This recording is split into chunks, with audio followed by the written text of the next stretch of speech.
Thank you, everyone, and hello to everyone on the live stream. Thank you for joining us here this morning. I think we are going to start off with a few videos to welcome us all to the ANZPAC Plastics Pact. So, Ashley, when you're ready.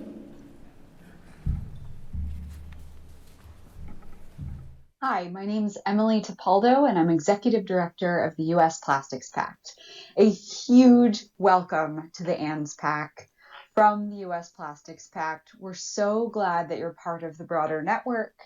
We hope to share what we can from our learnings in our last 8 months of operation and wish you the best of luck. Hello, everyone. This is Oliver calling you from South Africa. I am one of a team of 3 in the South African Plastics Pact Secretariat. We're excited to welcome ANZPAC to the Global Pact Network.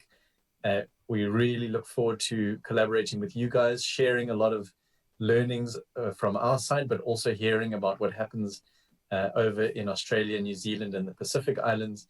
So we're really pleased to have you on board. And very best of luck for the first few months of your pact. And we look forward to interacting with you. Ciao. Good afternoon or good morning. My name is Antonia Biggs and I coordinate the Chilean Plastic Pact along with an incredible group of people. And I would like to send a very warm welcome to the ANZPAC Plastic Pact. We are so happy that Australia, New Zealand, and the Pacific Islands are on board on this global network of plastic pacts so we can work together with the targets that we have set out globally and nationally. So a big warm welcome. Bienvenidos, bienvenidas. Hello, our fellow Antipodes. My name is Pedro São Simão and I am the coordinator of the Portuguese Plastics Pact. On behalf of Smart Waste Portugal, the initiative's leading organization, I would like to congratulate APCO and you all, businesses, governments and NGOs across the plastics value chain to the great achievement of launching the Australia, New Zealand and Pacific Islands Plastics Pact. I would also like to address you a very warm welcome to the Global Plastics Pact Network of the MacArthur Foundation. We look forward to collaborate and join efforts with you to speed up the transition to a circular economy for plastics, where plastics stay in the economy and never become waste or pollution. Bem-vindos e parabéns.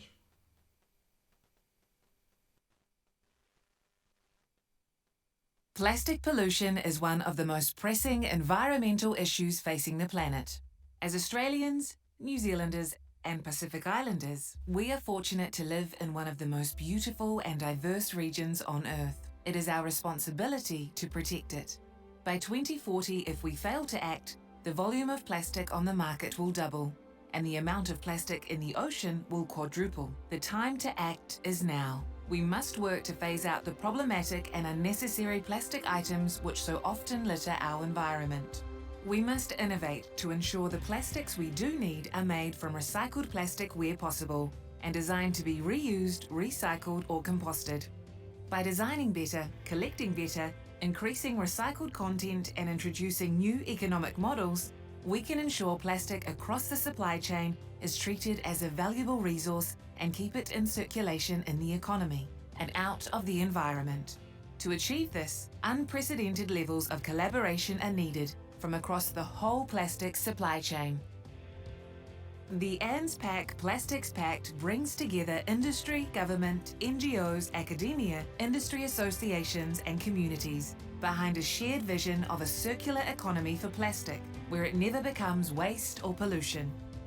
Together, through shared knowledge, investment and innovation, we will implement solutions tailored to Australia, New Zealand and the Pacific Islands.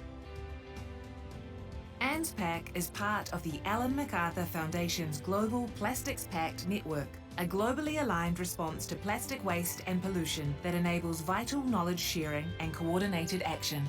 This network unites a growing community of more than 550 organizations across the world, delivering practical solutions to plastic waste and pollution. Members of ANZPAC will work together to eliminate problematic plastic packaging, keep the plastic packaging that we do need in circulation, and drive innovation to find markets and new uses for recycled materials. Through ANZPAC, organisations across the region, from multinational and local businesses to community groups and governments, are working collectively to play their part, to protect our environment for us and future generations. Together, we can achieve more. Thank you, everyone. I hope you enjoyed those nice welcome videos. I'd now like to welcome to the stage Uncle Alan from the Metropolitan Local Aboriginal Land Council to welcome us to country.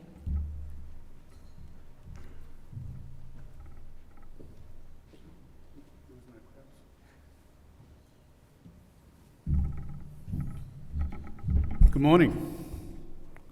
Good morning. How are you? Welcome to Sydney. Welcome to Gadigal Land. If you haven't been here before, when you fly in, you fly over a great continent called Australia. There are 500 different clans that make up our group of Aboriginal people in this country. I want to acknowledge other First Nation people who are obviously on streaming, but also I want to acknowledge other First Nations people as well who are in the audience as well. My name is Alan Murray. My descendancy comes from my parents. My mum's from Walgett, she's a Gamilaroi woman. My dad's from Cummeragunja, between Echuca and Shepparton on the Great Murray River, down there, down south. I was born and bred here in Sydney, but also I've been a former chairperson and board member for the Metropolitan Local Land Council for more than 25 years. I suppose one of those things about what we see the destruction of our culture when you have impacts like urban development, because here in Sydney, this is where colonisation started. We have a word for rubbish, and I won't pronounce it, but it's a very derogatory in terms of our term. But we've seen how impacts of Western society in our culture and how it's removed us from the land, and we've seen the waste. On these shores here would have been where Aboriginal people would have been gathering. And as we understand, looking at your modelling, we've been practising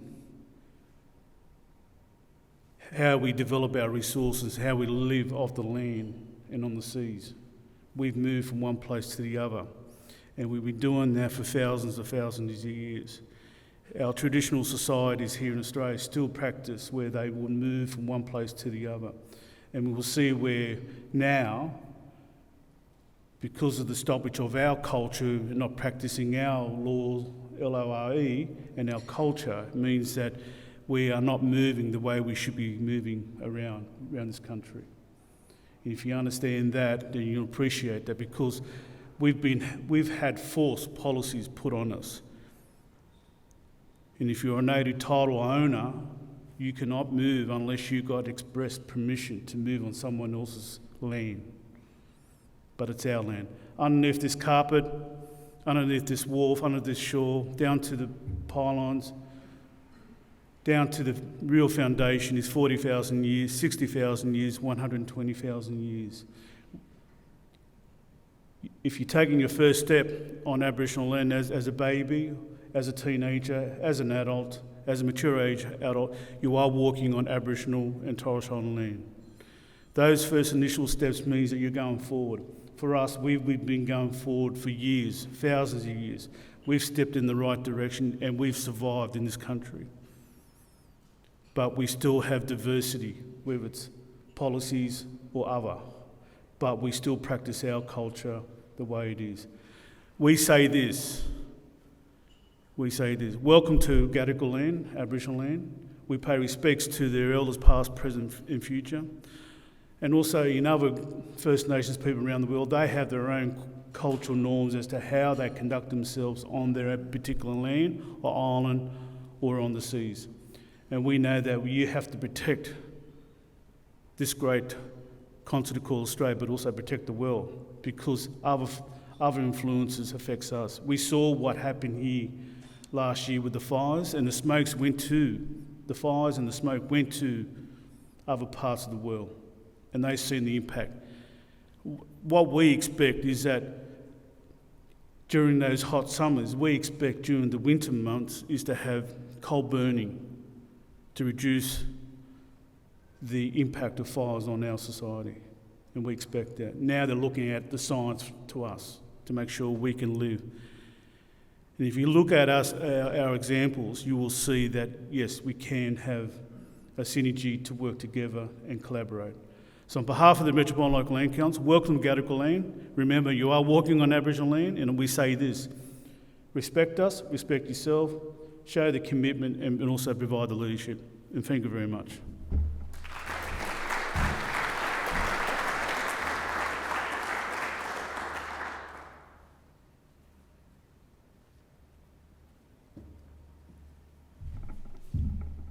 Thank you, Uncle Alan.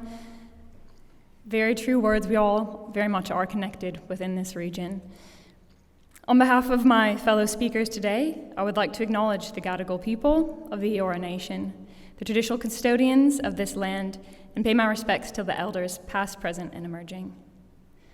Kia ora, talofa, and bula, and good morning to the incredible range of nations, cultures we have joining us today from across this beautiful and diverse region. It is my pleasure to welcome you all to the official launch of the Australia, New Zealand, Pacific Islands Plastics Pact. Woohoo! My name is Meredith Epp, and I'm the Sustainable Programs Officer at APCO. I'm honored to be working with Brooke and the ANZPAC team as the lead on this program. The objective of today's session is to celebrate and meet our founding members and supporters from around the region and to begin to create connections, spark ideas, and build momentum for achieving our regional targets. At its heart, the ANZPAC story is one of collaboration, and today's event is no exception. Joining us here in this beautiful room in Sydney, we have major brands, retailers, manufacturers, the waste and recycling industry, passionate NGOs and environmentalists, scientists, and members of government. We are also joined virtually by more than 200 guests from around Australia, New Zealand, Vanuatu, Samoa, Fiji, just to name a few. But today's story doesn't extend just to our national borders or regional borders. We'll hear from our esteemed partners at the MacArthur Foundation in the United Kingdom, and we've already had a nice welcoming from our Plastics Pact counterparts in South Africa, the USA, Chile, and Portugal. Welcome to you all, and thank you for being a part of this special day. To mark today's launch, we have an exciting lineup of guest speakers.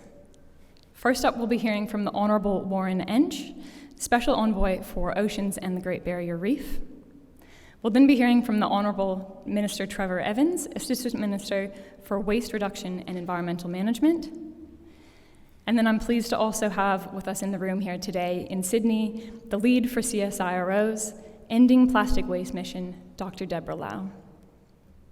Following that, we'll head on to a panel discussion where we have Richard Kirkman joining us from Veolia, Margaret Stuart from Nestle, Paul Klymenko joining us from Planet Arc, and Bridget Mcbride from Ecostore, as well as Dr. Christina Shaw from the Vanuatu Environmental Science Society, joining us from the live link.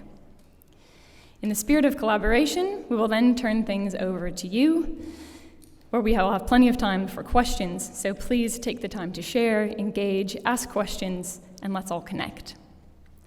Finally, to close out today's event, Brooke Donnelly, APCO's Chief Executive Officer, will be exploring what needs to happen next, to provide a snapshot of what you can expect from your ANZPAC program on the ground.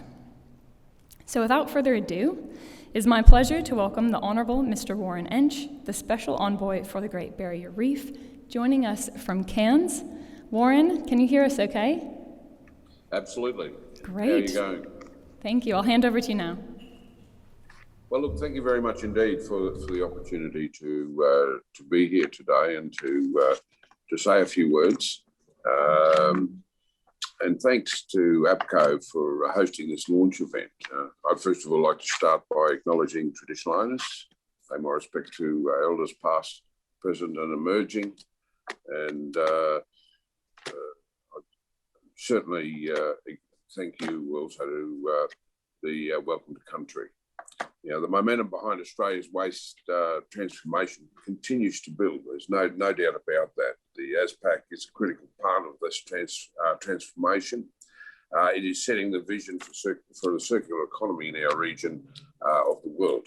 The government shares this vision, and this is why we're certainly committed to phasing out waste exports, and much of the work is already well underway, as many of you would know. As a special envoy for the Great Barrier Reef, I welcome the renewed focus on waste, and it is great to see the collaboration with and between all stakeholders has increased markedly in recent times. As you know, we need to find a circular solutions to our challenges with waste and to divert from the linear path that we're all so familiar with. We must do this principally for our environment. We've all heard of the compelling statistic and projections about what lies ahead for our oceans if we continue down this path. I'm passionate about solving the waste crisis, not just for our environment, because I actually think it represents a very compelling economic opportunity. If we can get the policy settings right, meet the ambitious targets that APCO has put forward, plastic waste will no longer be a blight on the environment, rather a resource that we can harness. I know that my colleagues, the Minister for Environment, Susan Lay, and the Assistant Minister for Waste Reduction and the Environment Management, Trevor Evans, share my passion and my enthusiasm in this area. ANZPAC is what we're all here for today, and it's a major part of the solution by strengthening our commitments and collaborating more effectively as we move ever closer to reaching practical solutions that we need to implement to really shift the dial. We must do what we can to remove the most harmful plastics from our products and packaging, keeping innovating products and packaging designs, investing in new technologies that will help us to continue to tackle this problem at all levels of the value chain and from all angles, of course. We must do this because the environment is already under enough pressure from climate change and through other impacts. We can't really afford to let the plastics keep piling up around us and leaking into our oceans. Research continues about the effect of plastic waste on our environment, on its inhabitants, and of course, on us as well. The enormity of this challenge really underscores why we need such a regional-based approach like ANZPAC. As we all know, half of the battle is about achieving an appropriate scale of solutions. Scale has been an area that I've been focused on as the federal member for Leichhardt, up in far north Queensland, an area that covers from Cairns in the south right through to the Cape York and the Torres Strait, which is right on the border of mainland Papua New Guinea, only 4 kilometres from the mainland of Papua New Guinea. So it covers quite a large area. And so in an area as vast and as sparse as this, we're all very much aware of the challenges of waste management has when it comes to scale. And I've been very interested in solutions in remote areas. Often they are without sufficient waste infrastructure, principally because they are without scale that would make it viable. We all know that metropolitan centres will be largely fine in warranting infrastructure upgrades to facilitate such circular recycling solutions, but we have to find solutions in our decentralised population. I've actually just had completed a study by a pilot program that we're working on with our Regional Development Authority, and we're looking at the size of the area of the catchment, if you like, to be able to, and this includes all of our remote Indigenous communities within my region and the Torres Strait communities, and to see how we can actually collect all the waste and process it, how we can ship it back to a central point, and I guess we're looking at the economy of scale. So what sort of a catchment area we require to actually create an industry. Interestingly enough, the first reports that are coming out, I'm also looking at how we can collect from Pacific Islands as well, Pacific nations as well. We recently funded a program to collect a lot of the plastic waste in these areas, but we need, once we've collected it, we've now got to remove it and do something practical with it. So we're incorporating that in it as well. And interestingly enough, the initial work that we've done so far shows, it gives us a real good indication that this is economically very, very viable. And it may well be that we can transpose this to 4 or 5 other regional areas around Australia to cover those more sparsely populated areas. So I'm very excited about that. And we're looking at moving into the next stage. And from a government's perspective, we really want to see industry-led solutions with co-investment from government driving the industry's transformation. That's why the government is committed to investing $190 million through the Recycling Modernisation Fund, driving $600 million in recycling investments and bringing about the industry-wide transformation that we need. There's lots more that we can do, but we're making some serious progress, and I'd just like to congratulate all of you for stepping up and getting involved in the ANZPAC Plastic Pact. Finally, a big thanks to Hon MacArthur Foundation and the work that they do. They provided significant leadership and driven research efforts in this area over many years. Quite a number of their research pieces have certainly helped to formulate my own views and assessments on where we are and how we should best chart a course forward. I wish you all a fantastic launch event. Keep up the good work, and I look forward to seeing the progress the industry makes over the years ahead.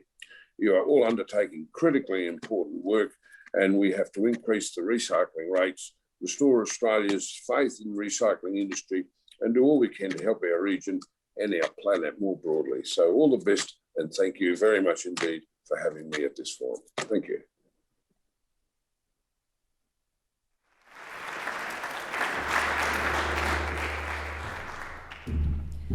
Good morning, everyone. My name is Brooke Donnelly and I'm the CEO of APCO, and I would like to welcome you all to the launch of the ANZPAC Plastics Pact. This has been a personal journey for me, one that has taken 3 years to get here, so it's been a while. And I look around this room and, you know, I recognise so many faces, and all of these faces who are part of this community of change that we have created here in Australia for sustainable packaging. And yet it's exciting also to know that online there is 200 new faces from the broader community that we are building through ANZPAC, who are going to support and work with us and work together and share and learn in this journey as we go forward.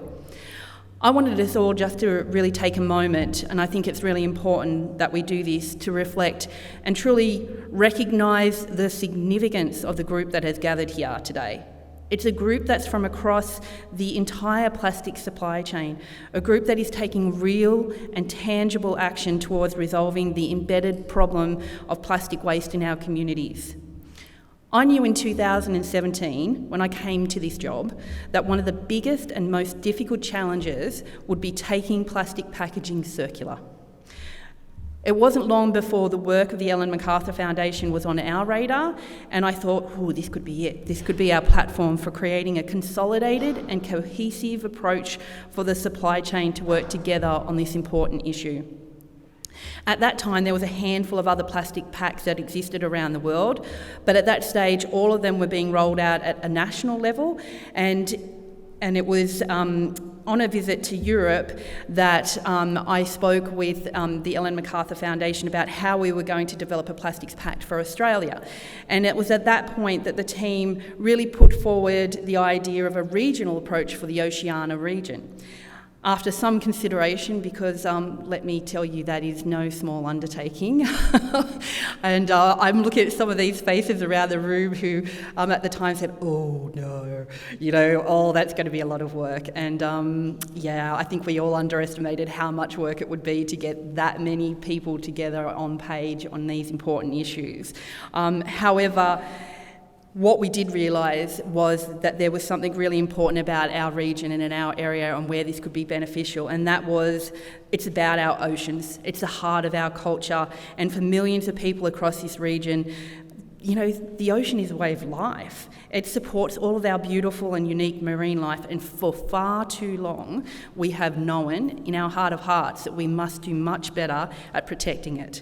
And, you know, part of this conversation, it's really important to recognise that plastic isn't evil. But the way that we manage plastic at the end of life, when we don't need it anymore, is not effective or efficient, and it's not the way that we need to do business going forward. Here in Australia, just 18% of the plastic we put on the market is successfully recovered for future use. We actually have a responsibility to be better at that. That responsibility simply does not stop at our national borders. Plastic is an international challenge, and we must find international solutions to solve it, and to do that we need to build a region-wide program. The Plastics Pact model brings together every organisation and actor across a complete life cycle of the plastic supply chain and asks, how do we work together for change? Its vision is a circular economy for plastic in our region, in which plastic never becomes waste or pollution. It's ambitious, it is ambitious, and we have an incredibly big job ahead of us. But today's launch is an incredible step forward, and I would like to personally congratulate and applaud each and every one of you for taking that step with us. As founding members and supporters, you are the leaders of industry, of government, academia, and the environment sector that have really stepped up to the challenge and asked, what can I do next? Over the past 2 years, we've been consulting with organisations across the entire region, including many of you in this room and online with us virtually, to understand how the program could work in every country. What's clear is that there are many things that are already happening at a national level, and many nations that are excelling at doing great things. And there is much that this pact can learn from you and that this pact can share with you. And that's the really exciting thing about being together. We can actually achieve more. This sharing of knowledge, insights, best practice and innovation is a cornerstone of the Plastics Pact model. It's also something that will happen at a global level. As the Pacific Islands, New Zealand and Australia join the Ellen MacArthur Foundation's Global Plastics Pact community, and a network of over 550 organisations, across 21 countries and 11 plastic pacts, all working for change together. So a big thank you to you all for being here today, taking that first step, sticking your head above the parapet and leading out from front and joining us on this journey. We've got a lot to do, but this is an incredibly exciting moment in time, and one that we'll remember as that was the tipping point to something better, and something better that we've been striving for quite a long time. So welcome to the ANZPAC Plastics Pact.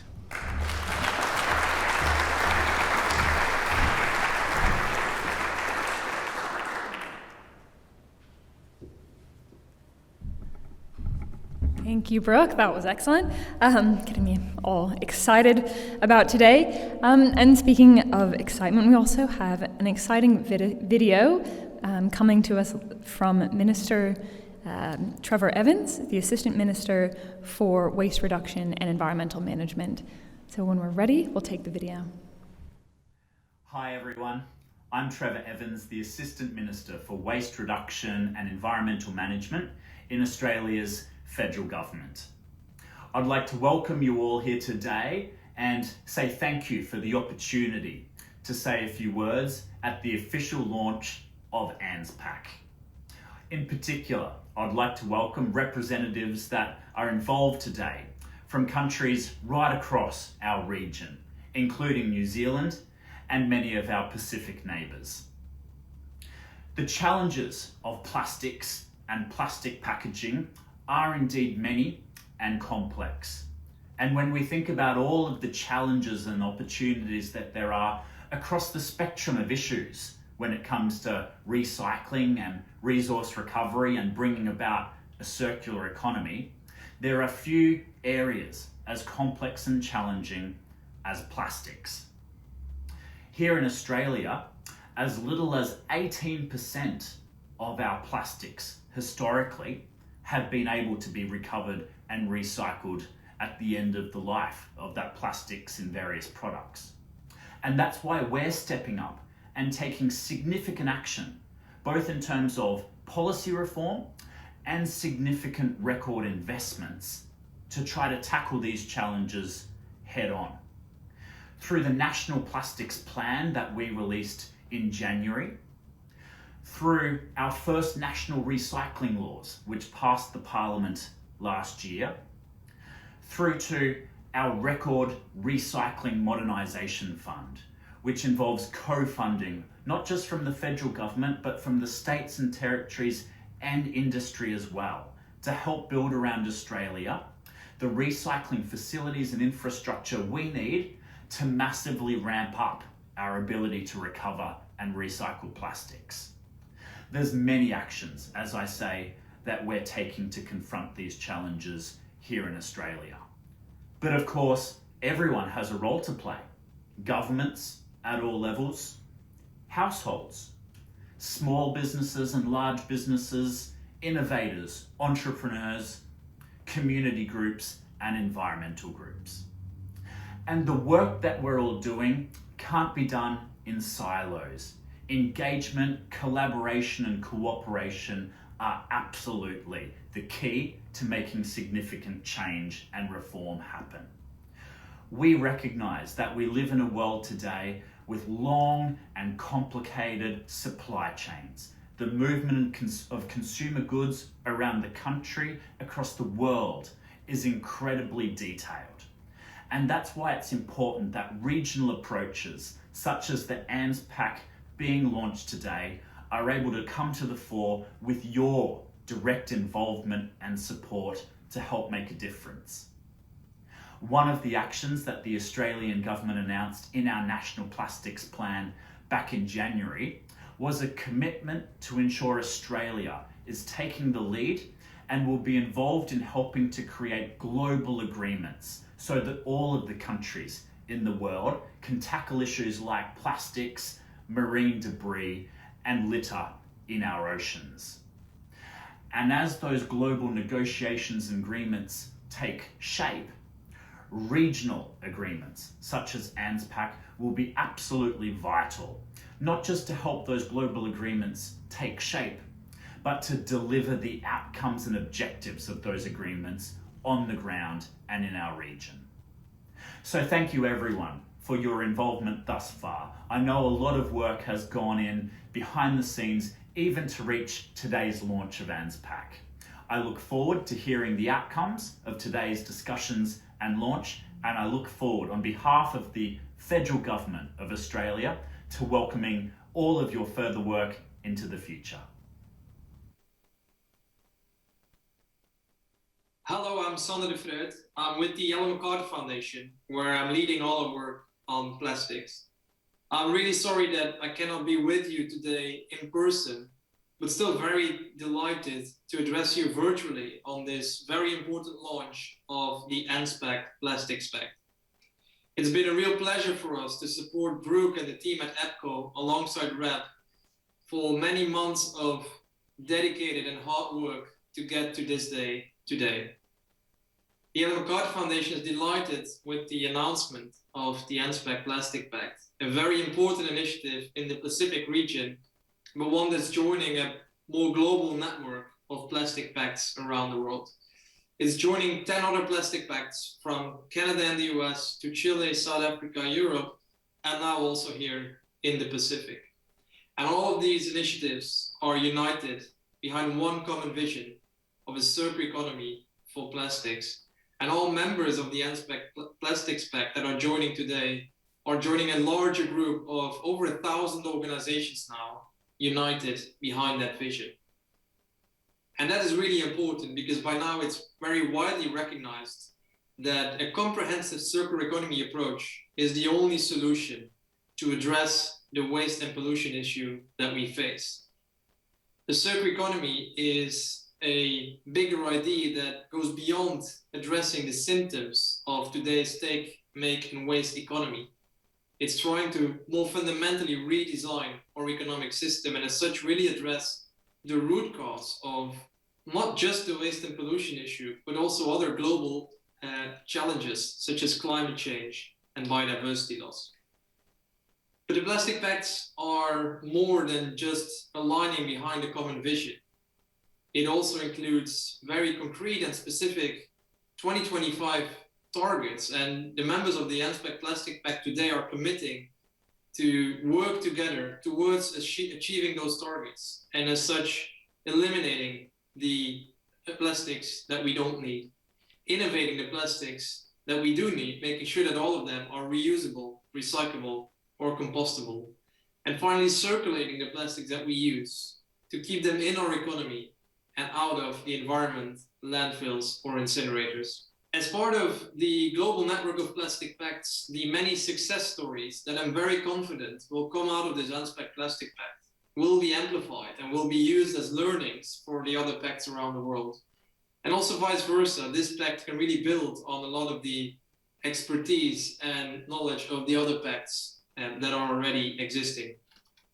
So we're really delighted with the launch of this Plastic Pact today here in the Pacific. We're very much looking forward to working together with businesses and governments in this region over the next years, because today is a very important milestone, but it's not an end point. Actually, on the contrary, it's just the start of a very exciting and collective journey to drive real change towards a circular economy. Thank you. All right, and so thank you for those videos from Honourable Assistant Minister Trevor Evans and also from Sander from the Ellen MacArthur Foundation. I'd like to take an opportunity now to thank the Ellen MacArthur Foundation and also RAP UK for their encouragement and support in the development of ANZPAC.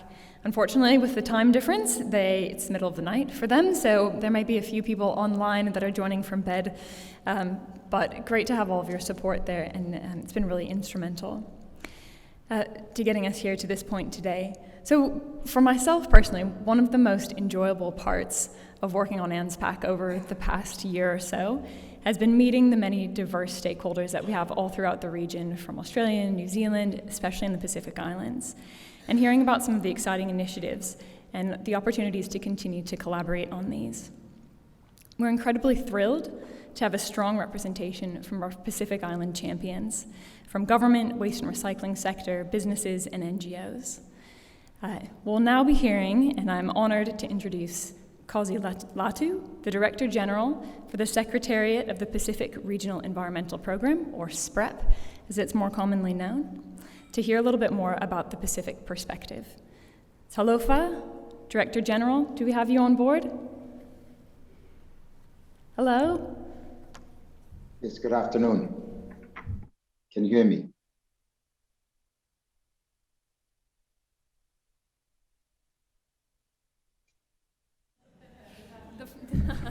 The joys of a hybrid event. Hi, Director General, we can hear you. Great. Perfect. Okay. Let me first of all acknowledge Honourable Warren Entsch, Member of Parliament, and also Brooke Donnelly, whom we just heard just before. And can I also acknowledge all of our distinguished guests, ladies and gentlemen. Talofa and greetings all the way from Samoa. I'm Kazi Latu, Director General of SPREP, and on behalf of SPREP, I'd like to thank ANZPAC for allowing myself to make a short statement at this very important launch. I just wanted to start off by just perhaps maybe just laying a little bit of a context and background. As you know, the issue of marine pollution for us here in the Pacific is a priority issue for us, and in particular for our leaders who have identified it as one of the most pressing concerns that confronts our efforts to protect and to sustainably manage oceans. Many of you are aware that the Pacific depends on the oceans for livelihoods, that provides benefits in terms of ecosystem services. Of course, there are cultural importance to it as well. But we know that all of that is now under threat because of this problem that we now have with plastics. We know that there's a substantial amount of waste that is leaked into the environment, including here in the Pacific. Most of our Pacific Island countries do not have the waste management infrastructure, sorry, excuse me, especially infrastructure for recycling. And the problem is compounded by the fact that we have a scenario where we have goods moving into the Pacific in one direction and very little going back. And so we have a major issue in terms of plastics that come into the region. We also know that up to about 40% of all the plastics that come into the Pacific come from outside the Pacific. And that becomes a transboundary issue for us. We do know from a number of reports that we have cited and we've seen, and we have done some reports ourselves. And I'd like to mention one where it shows the impact of marine debris on biodiversity and human health. A couple of years ago, we did a study here in the region, and we found that plastic ingestion by certain marine fish species at about 97%. I mean, that's a very high percentage in terms of fish species that had ingested plastics. And so that's a major, major worry for us. It's not just a waste problem, it's now become obviously a potentially health problem, and also a problem in terms of biodiversity.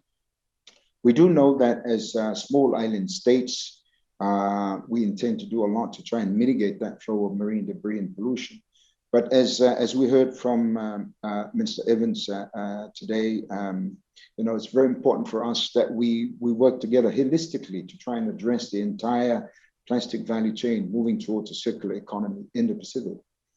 In the region, in the Pacific region, SPREP is the mandated agency to address a vast range of environmental issues. And we try to do this through a waste management strategy that we call the Cleaner Pacific 2025. This integrated strategy tries to cover a whole range of different waste streams, about 15 in all, including, of course, plastics.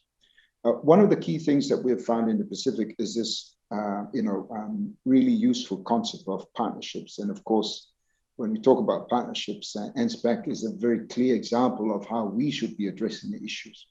And we have other partnerships, such as the Moanataka partnership with the Swire Shipping Company, which allows for the transportation of low-value waste. We also have existing partnerships with the Japanese Government International Cooperation Agency, JICA, the European Union, the Global Environmental Facility, or GEF, and also the French Development Agency, and of course the British High Commission, and also the New Zealand government and Australian governments. So we have there a suite of partnerships, which is really critical for a region like the Pacific when it comes to dealing with a problem such as marine plastics. Our Pacific leaders have not only identified marine plastic as an issue of great concern, but they've raised concerns, in particular, the impact, as I mentioned before, the impact on biodiversity, human health, livelihoods, and culture. And they are strongly committed to steering coherent regional action to address this. And one of the things that they adopted in 2018 was this Pacific Marine Litter Action Plan in 2018, which leaders adopted as a response to this problem.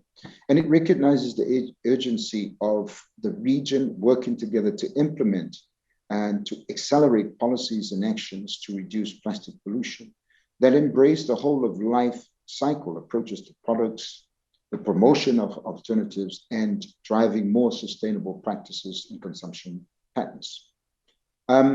I wanted to just mention, as I round up my comments, that Pacific Island countries have taken some really tangible action, and many of them have put in place policies to ban single-use plastics. And I know that there's a controversy about bans, but what our leaders wanted to do was to send out a strong message that this issue of marine plastics could not be tolerated. And so we now have about 15 Pacific Island countries who now have bans in place, and or also have legislation that set out banning of single-use plastics that includes shopping bags, plastic cups and plates, and styrofoam cups and plates, and so forth. So Pacific Island countries are not only just committed to addressing this issue, but I think we as a region are keen to work in partnership with organizations such as ANZPAC, and of course governments of Australia, New Zealand, and others that I mentioned, to really look at a global solution to this, as mentioned before, because we know that the problem that we face right now is a global issue, and so we need global solutions. I want to conclude by acknowledging, of course, and thanking all of the founding members and partners who have worked together towards a shared vision of a circular economy for plastics in Australia, New Zealand, and the Pacific. And of course, I want to also acknowledge the efforts of the Ellen MacArthur Foundation in uniting different regions in the world and working towards a circular economy for plastics. Thank you very much.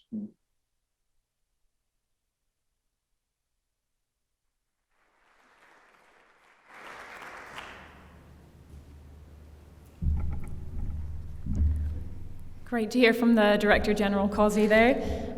Fantastic to see that kind of leadership coming out of the Pacific. I'd next like to welcome up to the stage Dr. Deborah Lau, from CSIRO, the Plastics Mission Lead, CSIRO being the first government agency to come on board and support the ANZPAC Plastics Pact. Dr. Lau, if you're ready, it's right up here.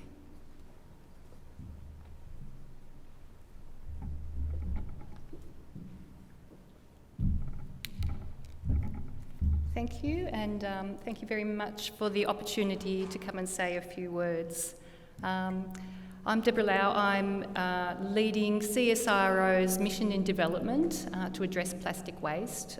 CSIRO's mission is an initiative to operate at scale to deliver significant impact in the particular focus of ending plastic waste. We have multidisciplinary expertise right across the board, from social scientists to technical researchers to physicists, chemists, and we're working in partnership with industry and with government to collaboratively design and deliver solutions. We know there's a massive problem, and global communities are coming together to address that. And our focus is really to identify what technologies, what solutions, what practices can we put in place to change the situation and turn it around. I'd like to, I suppose, turn to an example which gives us the inspiration to know that we can achieve what we're setting out to achieve. Back in 1987, you'll be aware of the global crisis with the hole in the ozone layer due to CFCs. And it was through collaborative effort between industry, government, and those partnerships that designed solutions right across the planet. And we're now in a position where that global hole, the hole in the ozone layer, has been reduced to 99% repaired, and the projections are that in 2030 it will be fully repaired. So that's a great example of how nations, countries, industry, government, communities can focus and collaboratively reach the outcome to address an environmental crisis that's been developed over the course of a generation. So we're really proud at CSIRO and in the Ending Plastic Waste Mission in Development to be part of the ANZPAC Pact, and really looking forward to working with all of the partners on delivering solutions in the coming years. Thank you.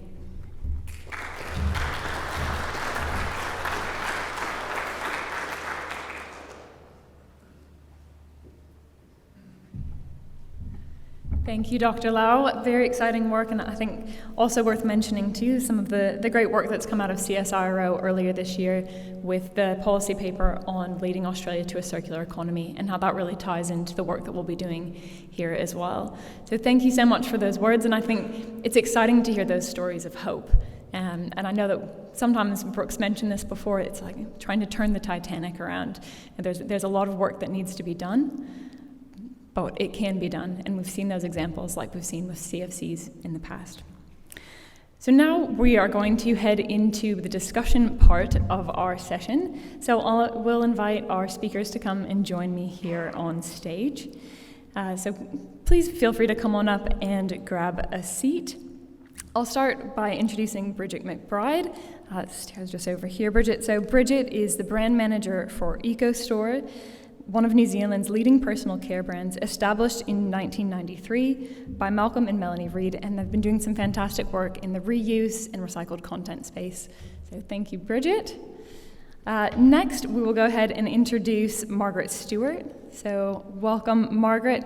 Margaret is joining us from Nestle, which everyone should be familiar with. And if you're here joining us in Sydney, we do have, Margaret's brought some treats along, some recycled content Kit Kat bars made from recycled content with soft plastics material in the back. So she knows how to make friends by bringing treats. So I encourage everyone to take one of those. Next, I'd like to introduce Paul Klymenko. So Paul is the CEO of Planet Ark Foundation. It's a valued APCO partner on the Australian Recycling Label Program, the National Consumer Education Campaign, and Planet Ark have been also leading the charge on the Australian Circular Economy Hub, or the ACE Hub. So pleasure to have you here, Paul. And then we also have with us is Richard Kirkman. So Richard is joining us, the CEO for Veolia. Veolia is a global leader in optimized resource management, representing the waste and recycling sector. And we will also take to the screen, I believe I saw Christina popping up earlier with her beautiful background, joining us from Vanuatu. So Christina, hopefully you can hear us okay. Give us a thumbs up. Fantastic. So Christina is the chief executive and the founder of the Vanuatu Environmental Science Society. And her husband are also working with Vanuatu's Recycling Association and recycling business. So great to have everyone here on the panel. I will take a seat. No. Is this one working? No.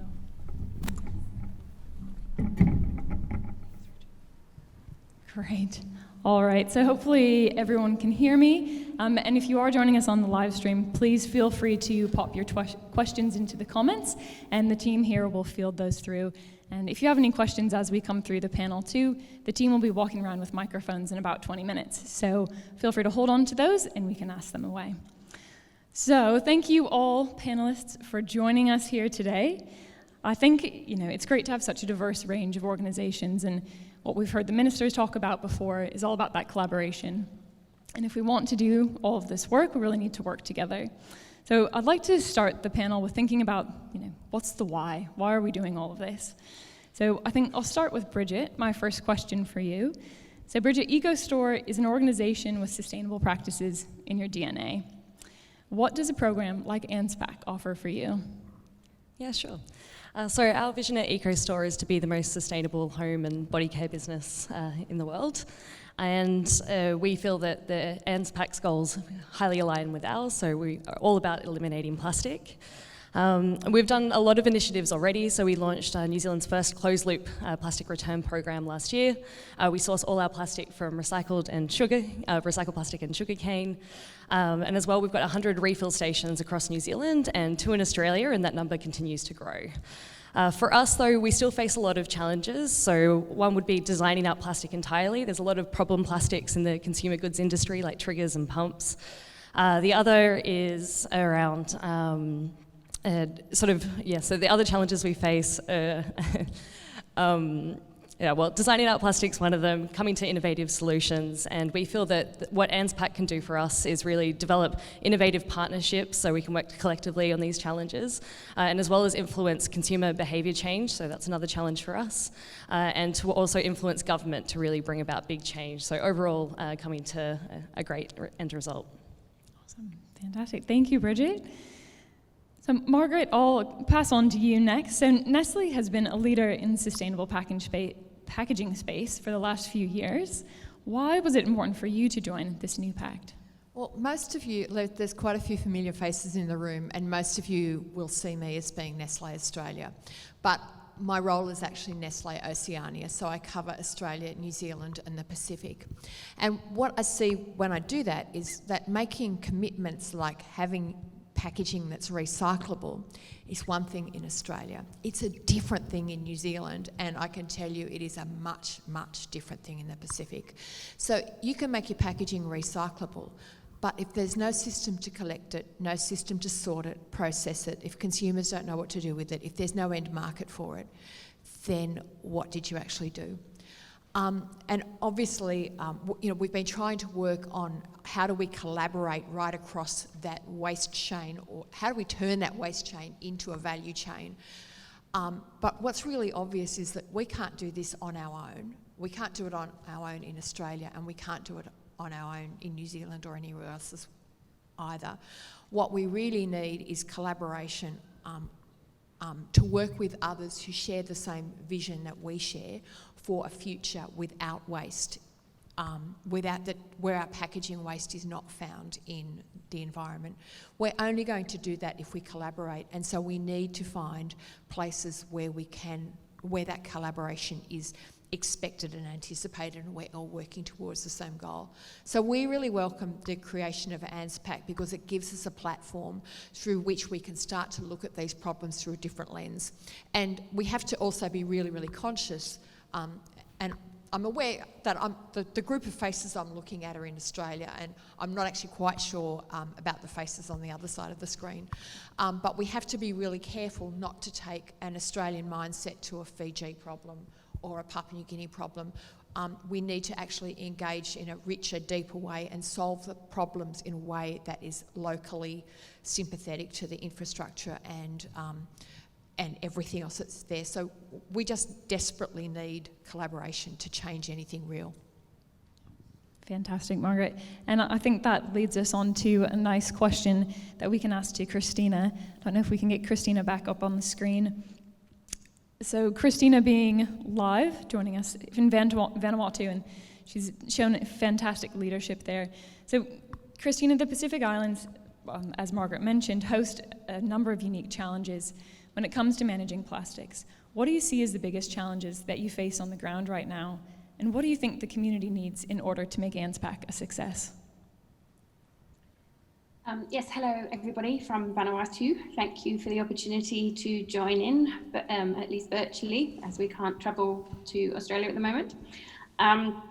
We are, the Pacific Islands are a number of countries made up of small islands and separated by vast stretches of oceans. So the logistical problems of collections and moving things around is not easy.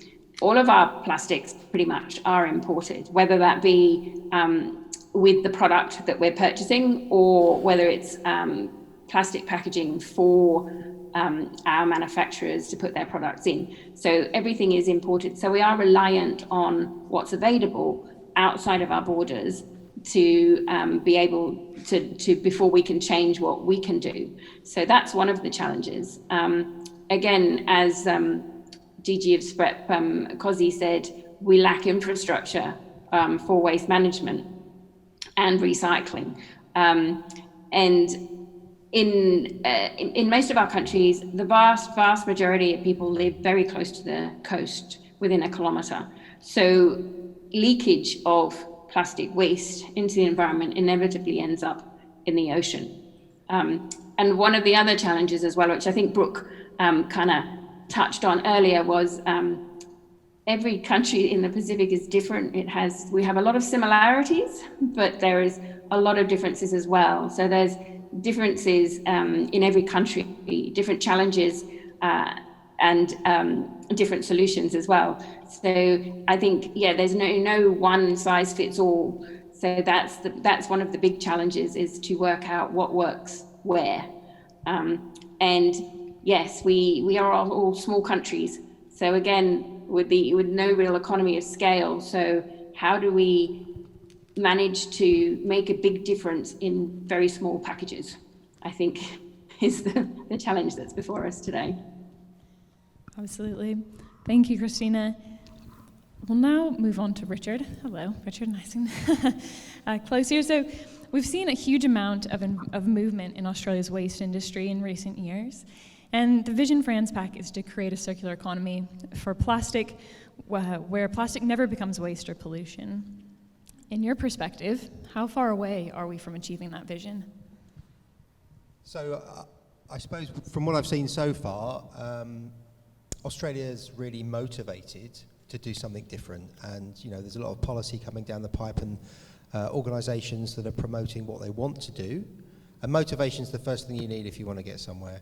The second thing you need is capability, and the capability comes from all around the world. Lots of people are ahead in terms of how they're recycling packaging and in the circular economy. So the motivation's there, the capability's there. I think it's just the action that's now required, and that action really requires the difficult conversations to take place over, well, who's going to fix this problem? I think if you don't have to go back far. I was in Europe until recently, and there, you know, people were just pointing at each other. So the packaging guys and the manufacturers would be pointing at the waste guys, saying, well, why aren't you recycling it? And we'd be pointing at the local authorities saying, yeah, but you're not collecting it. And then you can blame the consumer from not putting it in the right bin and throwing it on the floor. You know, it was really easy to blame somebody else until the Plastics Pact came along. And the Plastics Pact has come along now in Australia, and I think this brings everybody together to have those difficult conversations and decide, well, who's going to fix it and how we're going to fix it together and who's playing what role in this new way of doing things. And we've got someone leading it like Brooke, who we really need, because you need someone who's going to, you know, test everyone's resolve and, you know, keep pushing and driving it forward. And that's really important to have that person leading this kind of organisation, because it's about doing things and about having those difficult conversations. So it's all to play for. The motivation's there, the capability's there. It's time for action, I think. I think you've said it well. And action, and I think that's why it's so important too, going back to Margaret's point, that we won't be able to just do it one organisation on our own, whether it's government, whether it's industry, waste and recycling, wherever it may be. We all need to take certain actions, but it's making sure that we take the right ones and that we're all headed in that same direction. So Paul, I'm really curious about your work through the ACE Hub, so the Australian Circular Economy Hub. You've really been taking the temperature on the circular economy movement here in Australia over the last few months, and I was wondering if you could share some of those key learnings and takeaways that you've found through that work. Thanks, Meredith. Well, we launched the what we call the dance floor for the circular economy in late November, wondering whether anyone would want to come and dance on it. So it's a bit like opening up a nightclub and wondering, you know, if anyone's going to turn up. Fortunately, we have got quite a few dance partners already joined us, and on the longer dance process of transitioning to a circular economy. We've had interest from everyone from research organisations like CSIRO. So CSIRO is actually on, Jane Coram from CSIRO is on our advisory board, right through to businesses, government. Bingo Industries is one of the supporters in the room. Nick, I think, if you want to put your hand up. So, and interestingly enough, I've just had some, I want to give you just a quick overview of an experience I've had with local government. So there's the Hunter Joint something of councils. I always get those types of acronyms mixed up. But anyway, they're representing over 1 million ratepayers in the Newcastle and the Central Coast, the Hunter Valley and the Central Coast. And they're starting their circular economy transition. And it's interesting witnessing it literally as it's happening. And we're going to turn this into a living case study on the ACE Hub.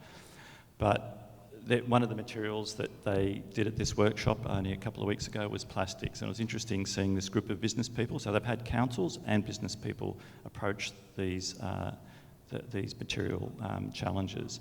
And it was interesting seeing when people are actually educated on what circularity is, the ideas that come up. And I won't bore you, those ideas will be published, I'm sure, shortly when they bring out their roadmap. But it's interesting seeing the collaboration that's necessary. I think everyone keeps mentioning that word. Collaboration is key. That's what this is about. What we're doing today is the start of a giant collaboration focusing on a very, very difficult problem. We can't underestimate how hard it is to be solving the plastics problem. But it was created by a whole bunch of human brains. It's going to be solved by a whole bunch of human brains. So I'm very confident we can achieve that, and I'm so pleased to be a member of it, or Planet Arc is, I should say. Great, thank you, Paul. And lots of exciting work on the ACE Hub, like you mentioned, and a good number of case studies up there that we can all learn from all throughout the region. All right, so Margaret, I'm going to bring it back over to you and talk a little bit about the role of the brand owner. So let's talk about the brand owner's role in informing design decisions, and how will that help to achieve the PAC targets? I guess the role that we've taken is, first of all, to take the lead on what our packaging should be. And so in many ways, like, we're starting to see things come out like, let's get rid of polystyrene, for example. But we were ahead of that by some time by drawing up a list that says globally we're getting rid of all these things. Globally we're getting rid of straws and plastic cutlery and plastic straws, as well as putting a whole lot of design guidelines in place around what recyclable packaging looked like. That we started working to, I guess really before broader things became available. Publishing some of that has also been useful because I think publishing, here are the things we're getting out of, before somebody says to you, by the way, here are the things you're getting out of, has actually been helpful to others to start to understand what good design looks like. Taking a lead too on how we redesign our packaging within the local context has been really critical, and this is where in Australia and New Zealand the PREP tool has been particularly useful, not just for the label that goes on the pack for the consumer, but for us as a brand owner to decide what in our packaging, to identify where our packaging is and isn't recyclable. And I can assure you that even as a very big and relatively well-resourced brand owner, that you get some surprises when you do that. But they're surprises that help you take things forward. But the other thing that we have as a brand owner is a voice to consumers in a way that others don't. And so we've looked at how we can use our voice to help consumers understand their place in what happens with packaging. In Australia and New Zealand, we've done packaging that's highlighted, packaging for KitKat that's highlighted on the front, the availability of in-store collection for soft plastics. In Fiji, we're working on a system where we will actually pay consumers to return their Maggi noodle wrappers. In the islands, they call it Maggie. In Australia and New Zealand, we call it Maggi, so I have to correct myself and call that Maggie. So they return their Maggi noodle wrappers to us and are paid for that, and we will then, those wrappers are then mechanically recycled into new plastic items that we can then use as premiums. So how do we create some circularity just in the scope of our own brand, but make that visible? Because we need everybody on the road. The other thing too is how can we as a brand owner use our voice to advocate right through the value chain. We know that everybody in the value chain needs to do some things differently, including us, I'll start with us, okay? Starting with us, the problem starts with me, but going right through the value chain, and how can we advocate for change and support others trying to change? So as a brand owner, there's an awful lot we can do. There's an awful lot, yeah. Thank you. All right, hopefully you can all hear me online. So thank you, Margaret. I think that's a really good point too that you make about being able to communicate to consumers and how important that is. And I really appreciated too the work that you did through the Kirby soft plastics collection trial too. It was very consumer friendly, and you could see how that resonated with consumers as well. Yeah. There we go. All right, nice and close. Apologies. So Christina, if you're back with us, might ask how we can scale to meet the needs of the Pacific Islands. Is that scaling up? Is that scaling down? And what are some of the positive activities happening in the Pacific Islands that you think other PAC nations could learn from? Yeah, hello again. So yes, as I said before, the Pacific is made up of lots of small packages. So I guess one of the challenges we want to put back onto the bigger nations that are doing a lot of innovations is think small as well as thinking big. But, how can that innovation or that methodology or that processing, how can it be made in a way that it can be used in the Pacific Islands in small packages? Like for example, we have been looking at plastic processing machinery. So we got sent some specs on some of these machines that were quite expensive, and they said to us, right, well, we worked out those machines would process in a week all of the plastic bottles that we would import in a year into Vanuatu. So obviously that scale of machinery is not going to work. No one's going to invest that much money in something that's only going to work for 1 week a year. So when we're looking at things, just remember that because the shipping costs are so expensive between islands and between from islands to say Australia or other markets for recyclable plastics, we do need to find some way of processing it on a small scale in country to make it economical to actually send out in a form that's going to work for the shipping costs. So I think that's one of the big challenges. Some of the innovations, I think Cozy spoke about the plastic bans earlier, so we won't go into that, but that's some of the innovations that have happened. Although they can be blunt instruments, they can be very effective. So I think they have worked in the Pacific to help significantly reduce the amount of litter that's happening on the streets. So I think they have been a good thing. We're just about to embark on a bottle buyback for June, where we're working with a charity, World Vision, to buy back 1 million bottles. And hopefully that will lead to the first ever export of plastic bottles to be recycled back to Australia. So we're hoping that's going to work well in June.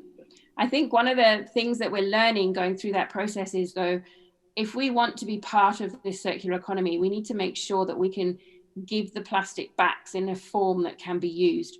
So the cleanliness, the sorting, and all of that is really, really important. And it's really important that we get it right and the other Pacific countries get it right, so that we're allowed to keep playing in the same playground as the big boys. So I think that's one of the things that is a really important message is, yeah, if we want to be part of it, we need to make sure that the part that we're playing is right and is giving people what they need. Absolutely. No, I think those are really important points, Christina. And remember you mentioning it before. It's not always the idea of scaling up, but how do we potentially scale down or look at some of these incredible innovations that are happening within the region? You know, you look at the Smart Center, some of the micro factories and things like that. Could that potentially be applicable? And where can we share some of that knowledge within the region?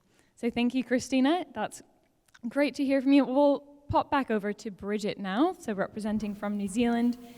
So Bridget, Ecostore takes an innovative approach to packaging with a strong refill and reuse offering. How important is refillable and reusable packaging going to be in the transition to a circular economy? And what would you say to other organizations that are considering it? Great. So I think firstly, when we take a plastic bottle, it's something that could last hundreds of years, and we take it and throw it away every day. So it feels like a no-brainer to get people to refill and reuse these bottles.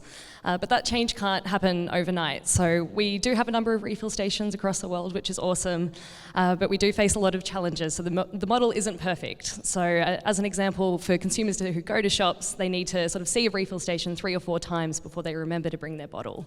As well, it takes a change in mindset from our retailers, so to open up the space to have refill stations, to invest perhaps in more store hours to maintain the refill stations.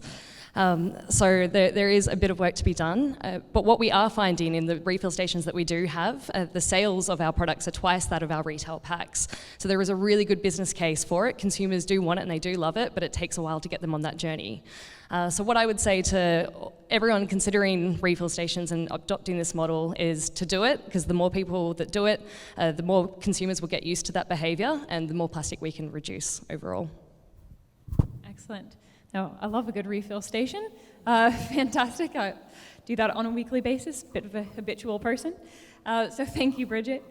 Richard, I'm going to ask you one more question here as well. So for the waste and recycling industry, how important is a collaborative platform, such as ANZPAC, when you're able to work hand in hand with organizations operating in other parts of the plastics supply chain, like retail or our brand founding members?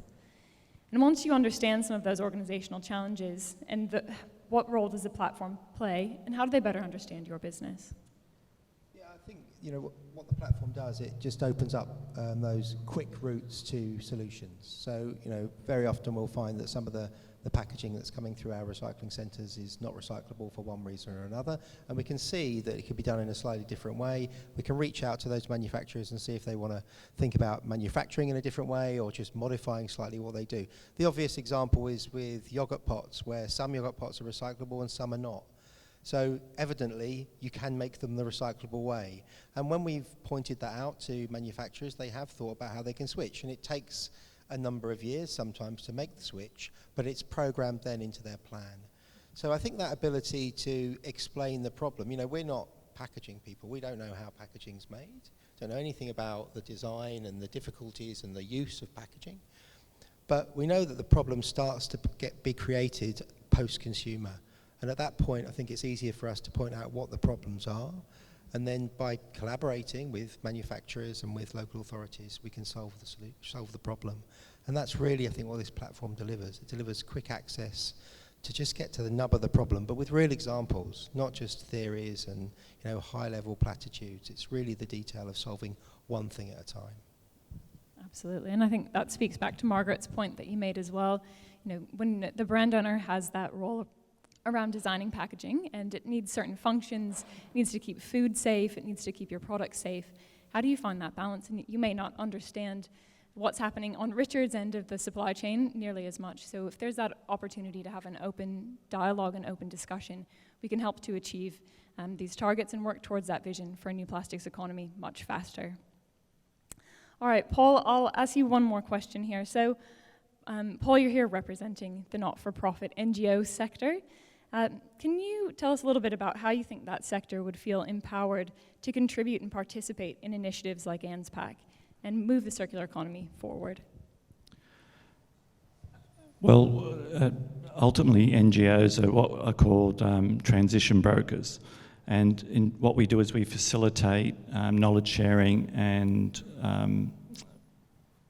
implementation of circular economy thinking, and ANZPAC is a classic example of APCO taking the role of a transition broker in that process.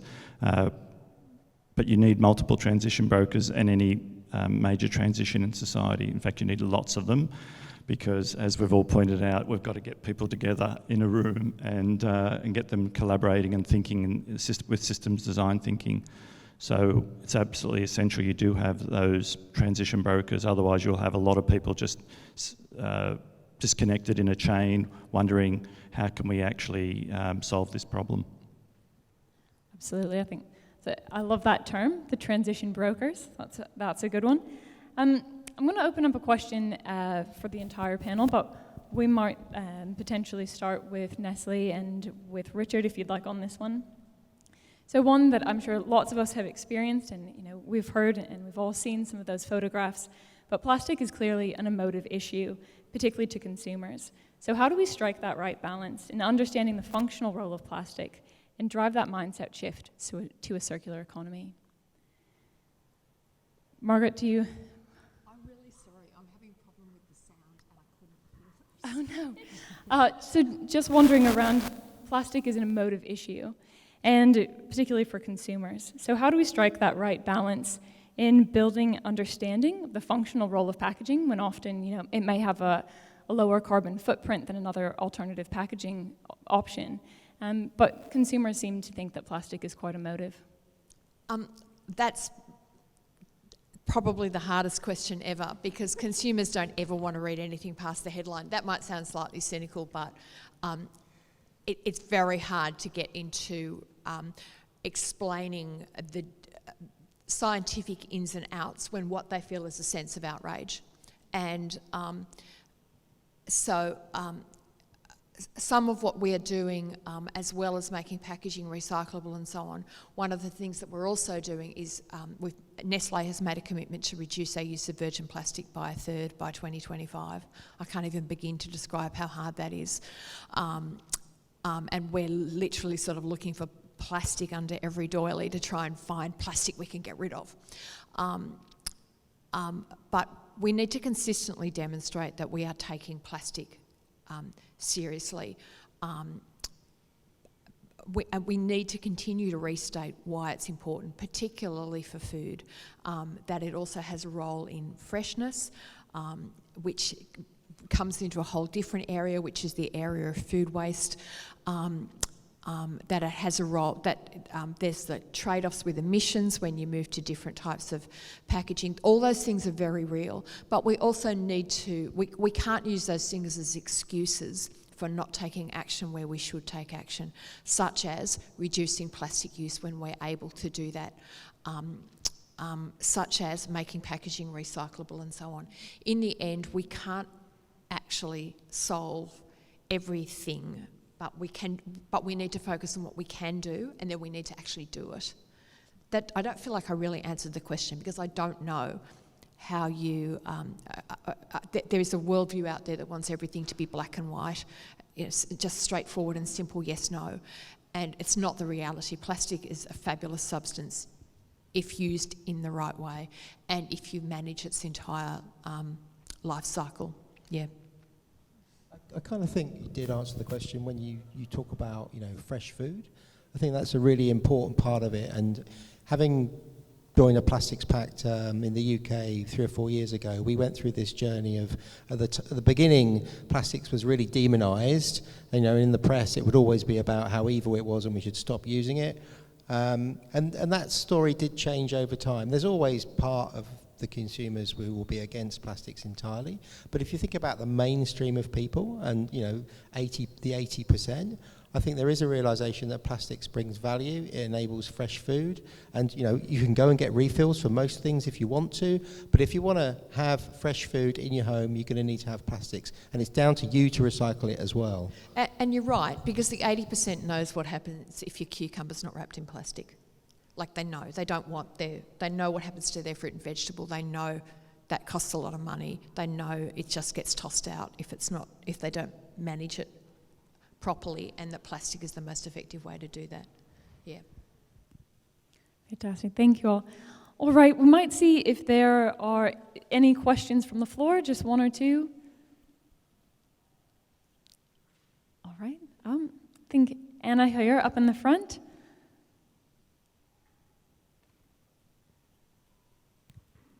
Hi everyone, thanks so much for this great discussion. I represent an organisation that does waste education with communities around Australia, and so we work pretty grassroots with people day to day, trying to explain and I guess break down all the myths of recycling. And I think one of the biggest challenges that people have is that it changes from suburb to suburb, so where you work, it's different to where you live as to what goes in the bin. So I guess my question was probably for Richard, in terms of, we're talking about collaboration between industries, but what sort of collaboration is happening within the resource recovery centre services to actually standardise recycling systems? I actually think it's pretty good here. As I say, I came from Europe 6 months ago, where all the bins are different colours. And at least here at your home, they seem to have a red lid for the residual and a green one for FOGO and a yellow one for recycling. So I think the bin is pretty clear what you put in them.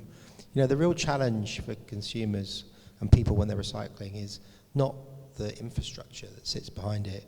It's the thing in their hand, because it's a micro decision where you put it.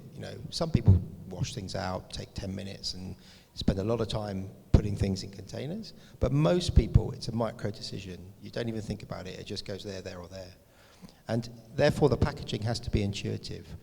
So I'm starting to learn about the packaging labelling system here. I think it's the ARL, and that looks like the way forward. We had the OPRL in the UK, and people started to adopt that. This is going pretty good. I think it's about 20% or maybe more signed up to that. That makes it really easy for consumers, because you start to identify with the packaging label, and eventually you don't even think about it. You just notice it from the corner of your eye, you put it in the right container. So that's probably where the solution lies, I think. I kind of agree and kind of don't agree, because I actually think I agree with you that our bins are confusing. And I think you wouldn't be the first person to say, could we just have a standardised system, please?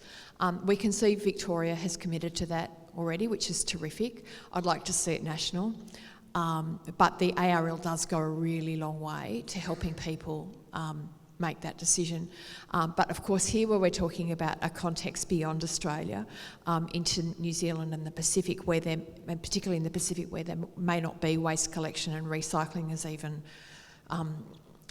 let's just call it less likely.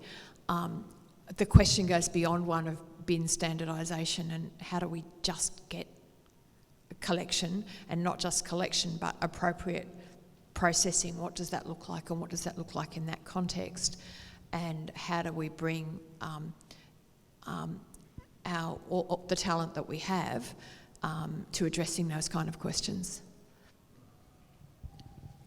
I'm much more hopeful of places like Australia where we do have infrastructure and there's policies to harmonise bins, and the ARL is pretty much mandated for most brand owners now.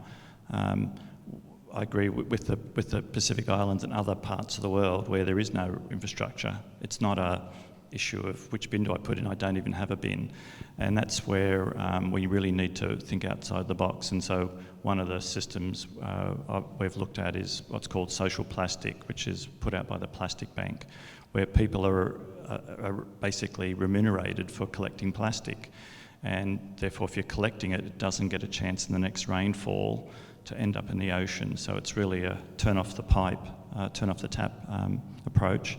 It's running at about 8 countries. It's had about 23 million tonnes go through that. It has obviously great social impact as well, because these are people who are struggling for $1, and therefore the amount they're getting for collecting that plastic and sorting it is quite meaningful to them. So we've got to think of, we're in the privileged developed world where we've got systems. We need to make them better, of course. I'm not suggesting that by any means, but there are places where there literally is no system, and we've got to help those countries get systems in place which allow the plastic, particularly the ocean plastics problem, to be solved. I think you're right there, Paul, and thank you to our panellists. We've shown, I guess, all across the supply chain, and Christina joining us from Vanuatu. There's so much work that needs to be done here, but there's been some fantastic progress made already. So thank you all for joining us. If you have any further questions for our panellists after the session, please feel free to grab them and have a chat. We'll have some time for more networking after this for everyone here in Sydney. So thank you all. If you can join me in giving them a nice welcome. Thank you, everyone.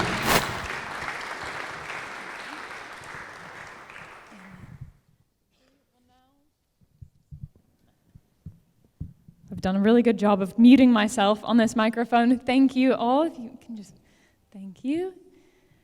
We'll go ahead and now invite up, again, Brooke Donnelly to say a few further words on some of the key actions and next steps that will be taken around ANZPAC Plastics Pact and what your first year as ANZPAC founding members will look like. So over to you, Brooke. Thank you, Meredith. And now I get to do that cool part of the job where right, job to be done, everybody, stuff to happen, let's get going. I also get to talk about the really cool stuff like governance, which I see my board chair is here and she's looking at me. Brooke, now governance is cool. And it is Sam, yes.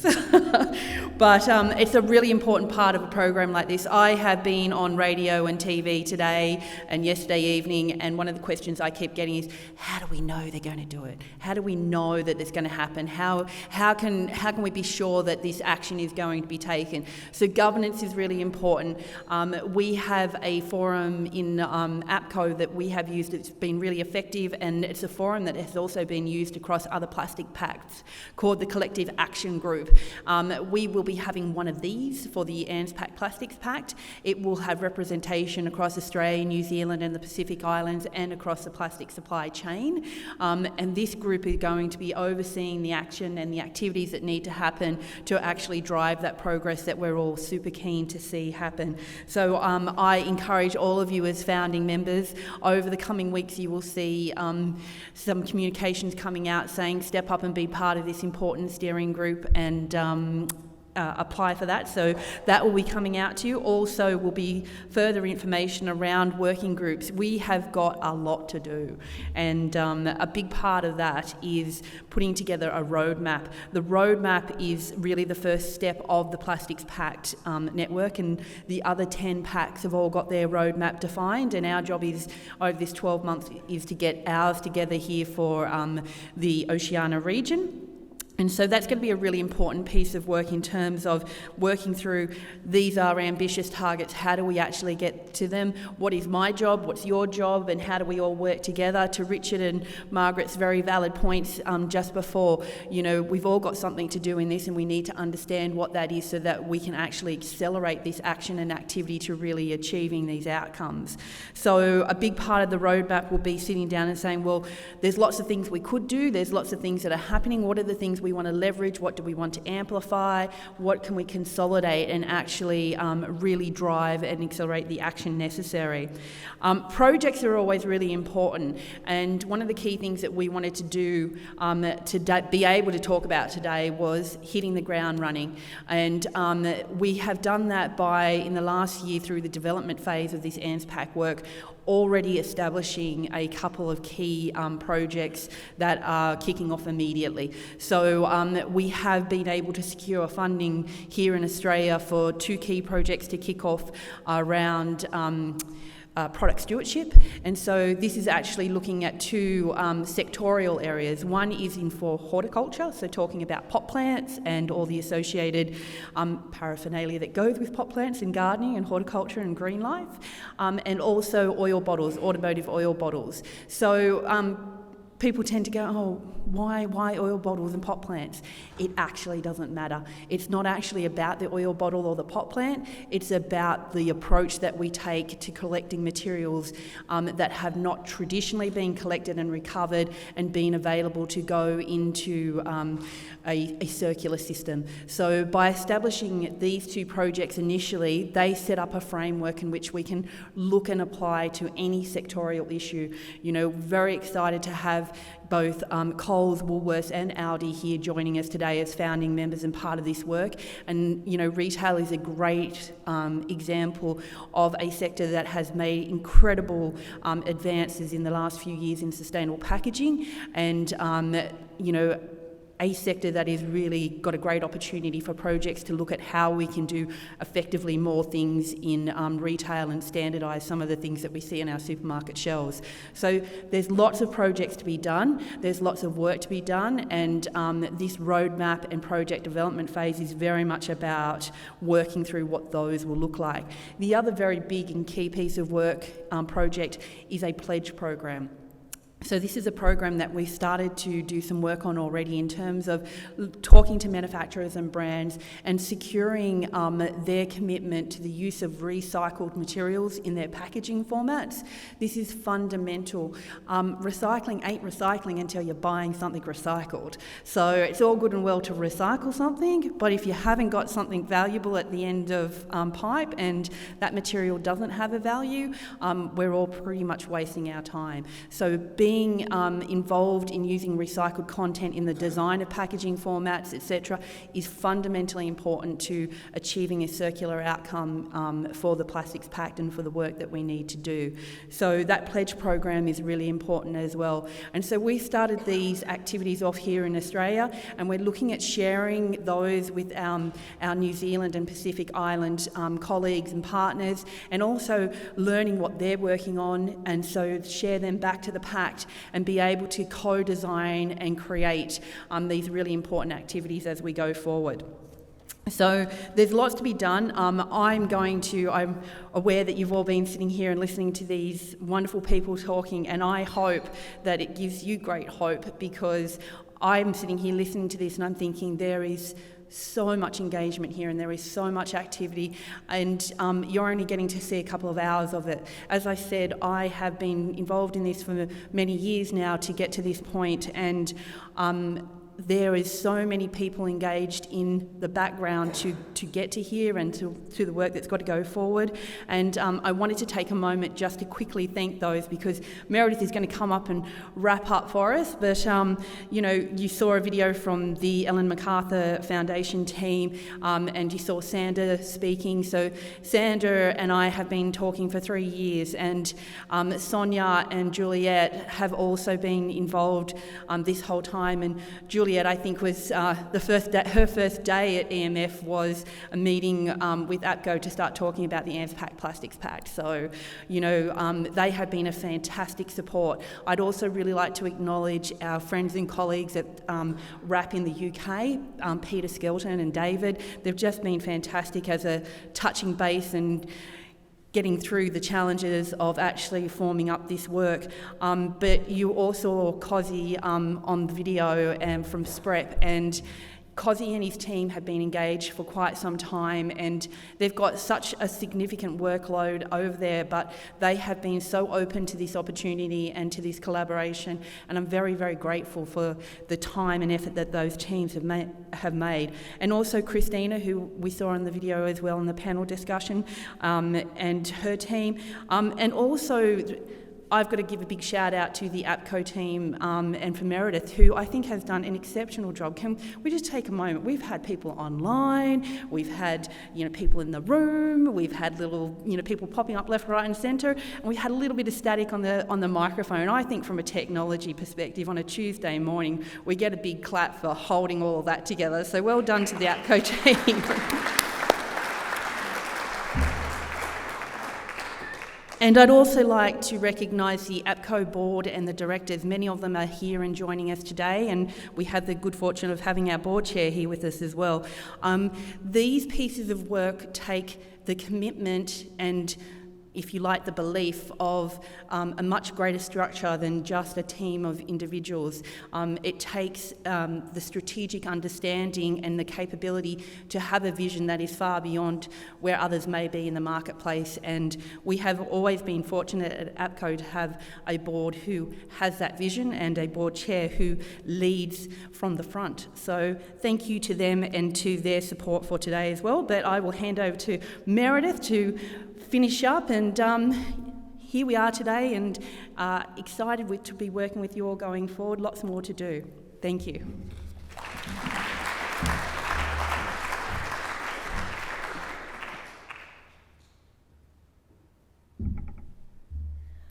Thank you, Brooke. You're kind of saying big thank you to the team, and I also wanted to thank the whole team, and also a big shout out to Joe and Horizon, Matilda, the whole APCO team that's put a lot of blood, sweat and tears into today's event. But I think we all know that while this is a great culmination of so much work that's been happening for a number of years, there's still so much work ahead of us. So really looking forward to working with everyone in the future on this. And, you know, on a personal note as well, Brooke, I think on behalf of the entire team, we'd also like to thank you for your tenacity, your ambition, and your encouragement throughout this. And without that kind of vision and leadership, we all probably might not be here today. So thank you for that. Everyone, thank you so much for coming on board today. I know a number of us have had conversations for months and months leading up to this moment today. And it really is about all of us working together. It's your own dedication, it's your persistence, and the unique knowledge within your own organization that will help us to reach the targets and ultimately the vision for the new plastics economy. So on behalf of the team, I'd also like to thank the Maritime Museum. We have a couple of representatives from the Maritime Museum here as well, if you'd like to learn anything more about the space. And you'll see around the room here in Sydney, we have some photography kindly donated to us from Rita Kluge, who is a National Geographic award-winning photographer. So I encourage you to have a look at that. So we will conclude the formal event now as we see it. If you're here with us in Sydney, feel free to grab some further refreshments. There'll be an opportunity for a large group photo out front as well, if you'd like to join us. And I'll also grab some of the panel speakers here with me. But thank you so much, everyone that is here. We look forward to accelerating the action on plastic packaging within the region and seeing what else we can do on the space together. So thank you very much, and we look forward to seeing you soon.